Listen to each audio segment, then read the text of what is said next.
Round two of Six Nations just wrapped up on this Sunday, and it was overall a really great weekend of rugby. I had a lot of fun watching it, learned a lot, and my favorite match of the weekend had to be the first one, which was Scotland versus France.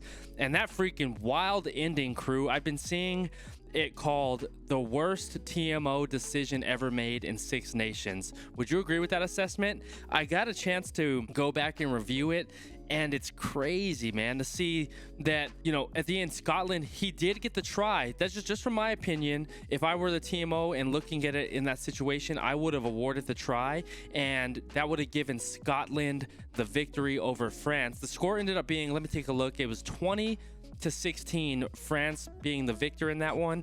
And overall, I just really enjoyed this game from beginning to end. I think it was the most competitive match out of all the matches this entire weekend, because both teams played, I think, the most efficient rugby. They played the most cohesive rugby as a team, and it was just really a strategic battle, and it just came down to that final play or that final try, which is, man, that's what it's all about. And it's unfortunate that it turned that way, where it's like that really, that controversial ending to where the TMO decided not to award the try, because to me it looked like he had the ball down, and if you look at it from that side angle on the replay to where you could see he grounded the ball, and it's one of those plays where I think it's going to go down in the history of Six Nations, and I'm glad I got a chance to witness it and really be a part of that experience, because man, this is the second week back to back that Scotland has gotten the game has ended at the try line. Last week against Wales, we had a similar situation where Scotland ended up on the winning side of that, and this week they just happened to end up on the losing side of the equation. But man, they've played some really competitive matches. Watching Scotland play, they've honestly been one of my favorite teams to watch, just because of the characters they have on the team, but also I think they just play fast rugby. I like how they come out the gates hot. And the only downfall that I see with Scotland, just from my assessment, and correct me if I'm wrong, Qrew, I'm learning as we go, the only downfall I see is that they tend to come out really hot and go through the first half, but in the second half they start to taper off a little bit and allow silly mistakes to happen, turnovers to happen, knock-ons and things like that, where they're just making mental mistakes. So they're a team that it comes down to the final plays, and I think if they play more of a consistent and mistake-free game of rugby, they're gonna have more wins than they should. I honestly think they should be 2-0 at this point, and it was one of my favorite matches to watch of the weekend. But France, man, incredible team. It was an all-around a great win for them, both offensively and defensively. I think both teams just did an exceptional job, played a very competitive game, which is what I absolutely love watching in rugby, and just seeing how from an offensive defensive standpoint they both stood their ground and made great plays all around. And so it was one of the funnest matches I've seen this weekend, and overall my favorite. And it's just one of those things, man, just checking out the rankings. We have Ireland at 1, England's number 2, Scotland's 3, France, Wales, and then Italy is coming in last at this point. That was just my match of the weekend. With the controversy and all that aside, I just think that was probably the most well-rounded match of the weekend that I enjoyed. And going into the later game that afternoon, or my morning time, was England versus Wales. The score was 16-14 England. It was one of those games that I feel like the score, it doesn't tell the whole story for me on this one, because Wales is such a young, scrappy team. I thought they were going to pull it out. I thought Wales, I really love the way they're playing. They're a young unit. They're coming together. They're starting to build that trust, that cohesion together as a team, being a young unit. I'm really looking forward to seeing how they evolve as a nation and build up that rugby team, because I feel like they have all the pieces in play that they need. Being young, very talented, they have all the athleticism and skill. They just have to build up that field time together, and that's what it takes. It takes a little bit of time to gel, especially when you have these young athletes playing with one another. I think over time they're going to continue to evolve and really be a powerhouse within the Six Nations, just from my viewpoint of watching them, just seeing where they are as a team right now. But they're just not quite there yet. They really haven't learned how to win the game. Like they're on the edge. They're on the edge of just tipping over, of potentially being they're right in the running. They could have been 2-0 in the rankings, and it would kind of completely shaken up the Six Nations rankings as we're seeing at the end of round 2. But just having that youth and that inexperience of not having, the leader, not so much, the leaders really have to start stepping up and developing the squad, but not having that veteran team at this point. They're still young. Learning how to win is going to be important to them, but I feel like they're right in the mix. They have all the right pieces and players in place to make things happen. And just like we said, they're 0-2 right now within the rankings, but they're knocking on the door of being a 2-0 team, just with two close losses. One to a very good Scotland team, and one to a very inconsistent England team. I really felt like they were gonna put it on Wales in the second half, but England, to me, just watching them in these past 2 weeks, they've been very inconsistent. It looks like something's missing there. I'm unable to put my finger on it right now just by watching, but they start off really slow and sluggish, and it looks like they're just not there to start the games, especially from these first 2 weeks. Eventually they start picking up that momentum. Like they get behind, and that's when it feels like they finally get like those nerves running through their system, where they finally, it like sort of kicks them into gear. And then once they get back into gear, it's like they let off the gas a little bit and allow the teams to stay in the game. And I feel like England was one of those teams, like coming into the Six Nations before anybody played.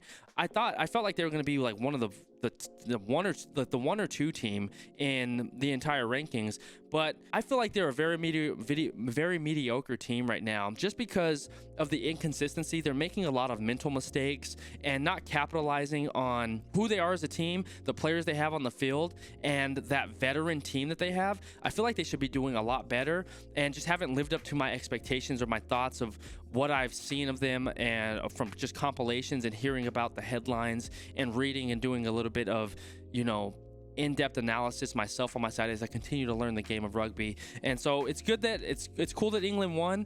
Congratulations to England, congratulations to France, but I just feel like England has not stepped into that. They're not living up to their expectation at this point, with just the inconsistencies and the mistakes that they're making during the game. And that's just my thought process, Qrew. I'm interested to see how they develop through the Six Nations, and they're just fortunate to me to be a 2-0 team going into the round 3.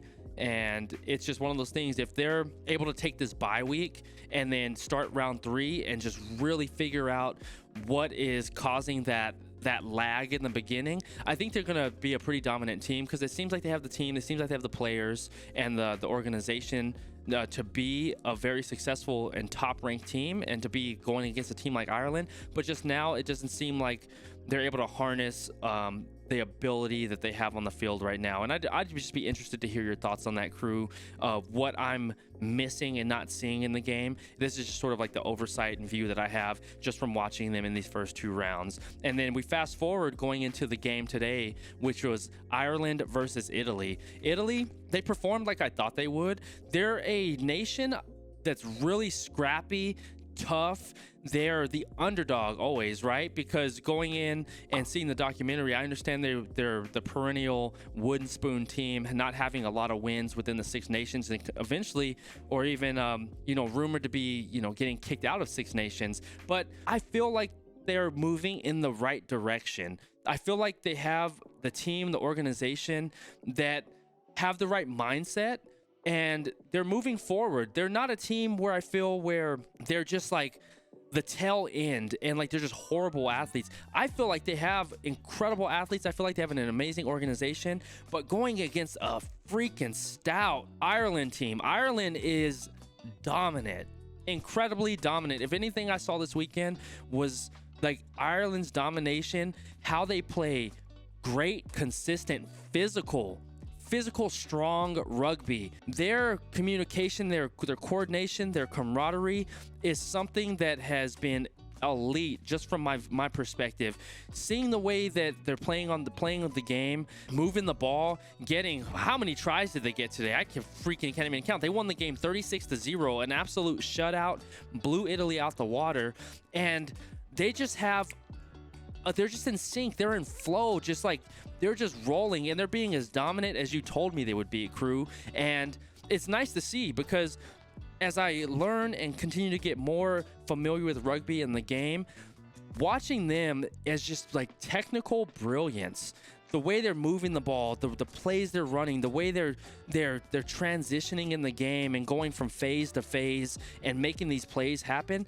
I'm really loving how they play rugby, and they just have so many strong, talented athletes. The strength is there, the speed, the intelligence, thinking on the fly. They just really have it, Qrew. And so Ireland is, in my opinion, after watching this weekend, I feel like they're going to win the Grand Slam, and I feel like they're going to be undefeated in this entire Six Nations for 2024. And my rankings that I was going off the top of my head yesterday, I had Ireland, like I said, Ireland being 1, Scotland being 2, France being number 3. And it was a toss-up for me. For me, it's a toss-up between Wales and England. I think Wales is going to be the number 4 by the end of it. I think England's going to be number 5.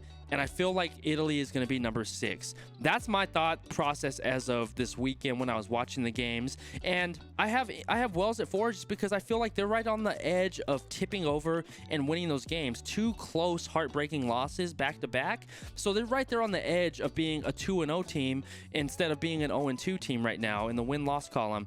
And England, their inconsistency is what brings me down, makes me not like trust what I'm seeing from them right now. They could just completely, blow it out the water, and the weeks ahead just become that powerhouse and that steamroller that they can be. But right now I'm just not seeing it, and that's just my thought process after week 2 and just me learning and like diving into the game a little bit more. But that's what I feel, Qrew. It was overall an incredible, great weekend of rugby. The most competitive and fun game I feel like was the first one, Scotland and France, and we had that controversy at the end with the try being overruled as far as by that TMO. It was just a fun weekend of rugby, and I appreciate you all dropping on stream and watching that with me, Qrew. That first one, it was fun watching it with you, Qrew. We had the live feed going, and we were having that great interaction. We got up to 1,200 viewers, and then we got copyright struck, Qrew. So I apologize for that stream ending abruptly, but I appreciate all the love and the time and energy and knowledge that you were sharing on that stream. It means the world to me, Qrew. The next step is figuring out how I can partner and co-stream and work with rugby in general, whether it's Six Nations, the club level, the USA rugby team, whatever have you. I'm trying to figure out how I can get broadcast rights, licensing rights, co-streaming partnerships with any of these broadcasting, like BBC, ITV. We have RTE, and the one we got copyrighted was by Stan, and they were based out of Australia. So if I can figure, or even Peacock here in America, if I can figure out a way to become partners with these broadcasters, or even get my own pay for licensing, that's the next goal and iteration I feel within QSN and being in the rugby scene. I want to be so involved in the community and be one of those reliable sources that we have and share interactions with in Rugby, Qrew, because there was nothing more special than what happened this weekend. I know we got a copyright strike, and that'll go away, but I really loved being there and having you there with me and experiencing that game, watching it together. It felt like we're all sitting in the front room as family and just really enjoying the matches together. And I absolutely love that. Or even being in the stadium, enjoying it as, just great friends, loving this beautiful game of rugby. And I'm going to get to a point to where we will be the source of rugby, where we're doing live streams and being able to watch the live feed and audio of the game together, and building that relationship and partnership within the rugby space. So that's my goal, Qrew, to build up these positive relationships and connections and friendships within this space with the broadcasting entities in the space, with all of the nations, with the club levels, and being a place where we can watch rugby live on stream and on YouTube together. So if you all know any contacts or connections I can link up to get that going and push the ball and get that thing moving forward, Qrew, let me know. And after this weekend, it really just, man, it was such an incredible feeling, and it opened up so many thoughts and feelings of just positivity and just a bigger vision for where I want to take this as I'm learning rugby and getting into the space. And I just love being involved with you, Qrew. The community's been exceptional, and I'm going to figure this out with your help and build the teams to be able to connect and facilitate these connections and grow the friendships within the rugby space, Qrew. So that's the next goal. But that's my thoughts and opinions on the round 2 of this Six Nations. Absolutely loving it, learning so much. Cool to see these teams, these players, and these nations well represented, and just overall just really enjoying the game, man. All 6 nations should be incredibly proud of themselves, and you should be proud of your nations as well. And these men, women, and the under 20s who are representing your nation to the highest ability, Qrew.